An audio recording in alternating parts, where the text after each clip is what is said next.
sejahtera bagi kita semua. Hai guys! Baik, kami dari kelompok 2 ingin mempresentasikan mengenai analisis yuridis atas sengketa hak paten dalam industri teknologi dengan studi kasus Apple versus Samsung. Baik, sebelumnya izinkan kami memperkenalkan diri terlebih dahulu. Saya Anastasia Pratama. Saya Fatimah. Saya Marlina. Saya Mia Rahmania. Saya Albiela Prasetya. Saya Fadil Kubesi. Baik, langsung kita ke latar belakangnya. Dalam era globalisasi, paten menjadi alat penting untuk melindungi dan mengelola invensi dalam bidang teknologi. Di tengah pesatnya invensi teknologi, sengketa antara Apple dan Samsung menunjukkan bagaimana paten digunakan bukan hanya sebagai perlindungan hukum, tetapi juga sebagai strategi bisnis. Apple menggugat Samsung atas pelanggaran desain iPhone, dan Samsung membalas atas pelanggaran teknologi komunikasinya yang jiplak oleh Apple. Kasus ini relevan bagi bangsa Indonesia sebagai pengingat pentingnya perlindungan dan pemanfaatan paten, terutama bagi industri dan startup lokal, agar mampu bersaing secara global. Oke, selanjutnya di sini saya akan menjelaskan tentang subjek hukum dalam sengketa paten antara Samsung dengan Apple. Dalam sengketa ini, Apple Inc. bertindak sebagai penggugat utama. Perusahaan ini berkedudukan di Amerika Serikat dan memiliki legal standing sebagai pemegang hak paten yang sah secara global.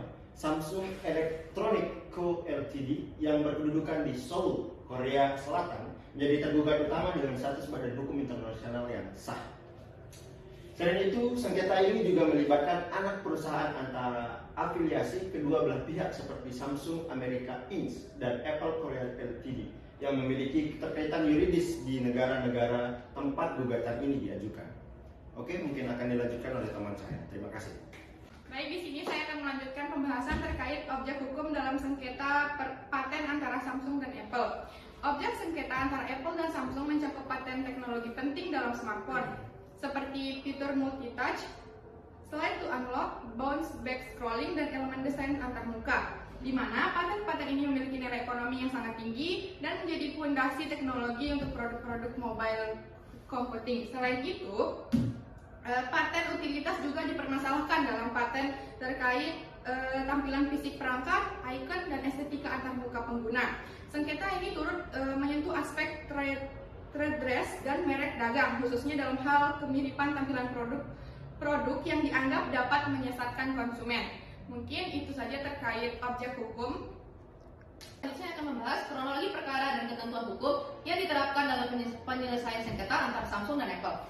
Kronologi perkara. Sengketa dimulai pada April 2011 ketika Apple menggugat Samsung di pengadilan California atas dugaan pelanggaran paten dan trade dress. Samsung membalas dengan gugatan balik terkait pelanggaran paten teknologi komunikasi seperti 3G dan 4G. Konflik ini kemudian meluas ke berbagai negara seperti Korea Selatan, Jerman, Belanda, Australia, dan Jepang.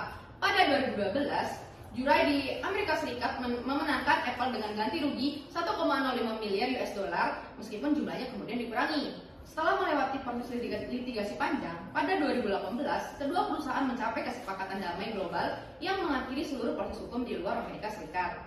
Lalu ada ketentuan hukum yang diterapkan dalam penyelesaian sengketa antara Samsung dan Apple.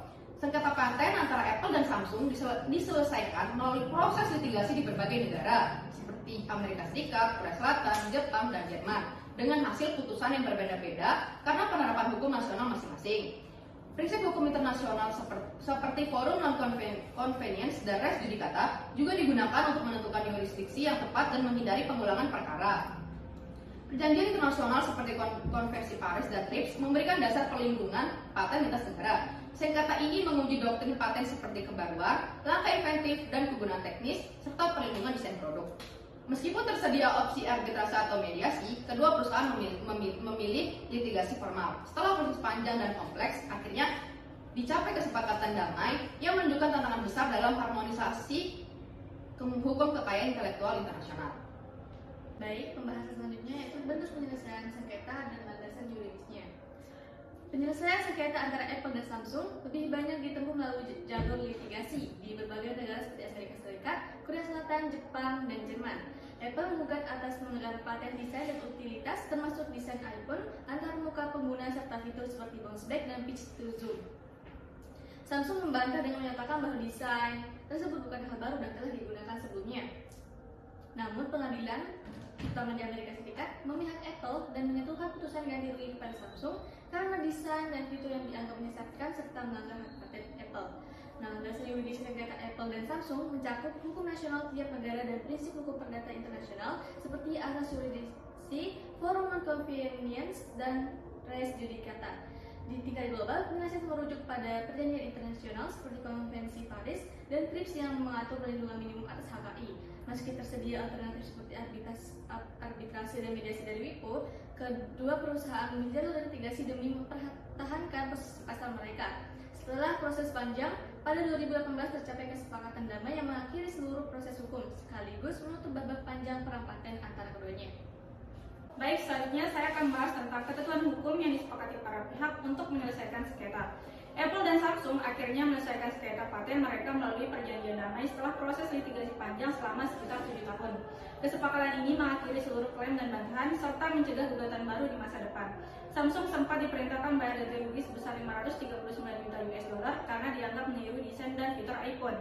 Meskipun isi kesepakatan tidak dipublikasikan, penyelesaian ini berdasar pada putusan Pengadilan Federal Amerika Serikat dan prinsip internasional seperti Settlement Agreement dan asas res judicata.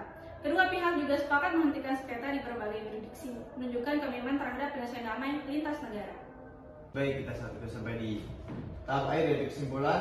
Kesimpulan yang dapat kita tarik dari pembahasan kami yaitu sengketa paten Apple versus Samsung merupakan salah satu konflik hukum terbesar di industri teknologi, melibatkan pelanggaran paten dan desain di berbagai negara dengan hasil putusan yang beragam.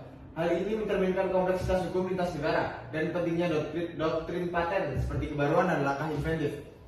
Setelah proses litigasi yang panjang dan mahal, kedua perusahaan memilih damai untuk mengakhiri konflik dan menghindari kerugian lebih besar. Kasus ini menjadi pelajaran penting tentang perlunya harmonisasi hukum kekayaan intelektual internasional agar sengketa serupa dapat diselesaikan secara lebih efektif dan konsisten. Baik, mungkin itu saja yang dapat kami sampaikan. Kurang lebihnya mohon maaf. Wassalamualaikum warahmatullahi wabarakatuh.